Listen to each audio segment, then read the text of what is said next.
গাজীপুরে ৪ বছর আগের তৈরি একটি সেতু কোনো কাজে আসছে না। জনভোগান্তি কমাতে ১৯ কোটি টাকা ব্যয়ে সেতুটির নির্মাণ হলেও সংযোগ সড়ক না থাকায় এর সুফল পাচ্ছেন না স্থানীয়রা। জমি অধিগ্রহণ সংক্রান্ত জটিলতায় এই দীর্ঘসূত্রিতার কারণ। গাজীপুর থেকে বিস্তারিত জানাচ্ছেন আরিফ খান আবির। পার্শ্ববর্তী ময়মনসিংহ বিভাগের সাথে যোগাযোগ সহজ করতে বর্মি-গফরগাঁও আঞ্চলিক মহাসড়ক নির্মাণ করে সড়ক ও জনপথ বিভাগ। সড়কে শ্রীপুরের বর্মি বাজারের পাশে মাটিকাটা নদীতে নির্মিত হয় ৯৮ মিটার দৈর্ঘ্যের এই সেতু।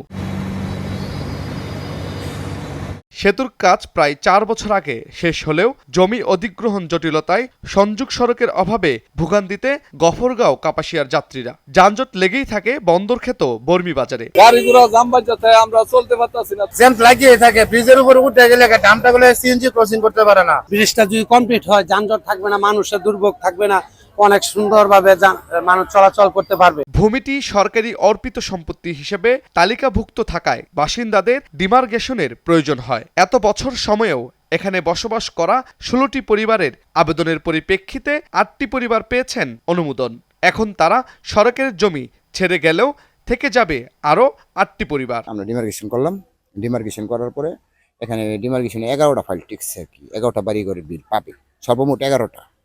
আর বাকি থাকবে আরো যেগুলি মনে করেন সরকারি স্বার্থের ভিতরে পড়ছে, সে বাড়ি থাকবে আরো ৫টা-৬টা বাড়ির মতো থাকবে, যেটা যারা সরকারি স্বার্থের ভিতরে আছে আর কি।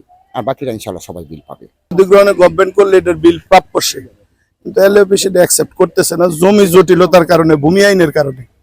এটা নিয়ে কথাবার্তা চলতেছে বা আইনি প্রক্রিয়াধীন আছে, তারা এটা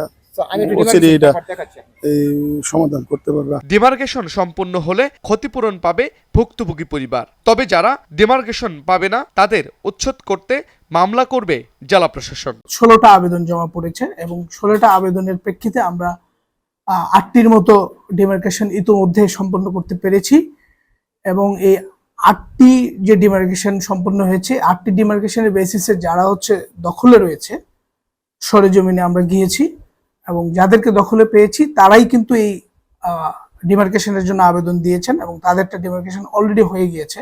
সচেতন নাগরিকরা বলছেন, সেতুটি নির্মাণের আগে সকল দিক যাচাই বাছাই করে নিলে সেতুটি সঠিক সময়েই ব্যবহার করতে পারতেন সাধারণ মানুষ। আরিফ খান আবির, চ্যানেল 9, গাজীপুর।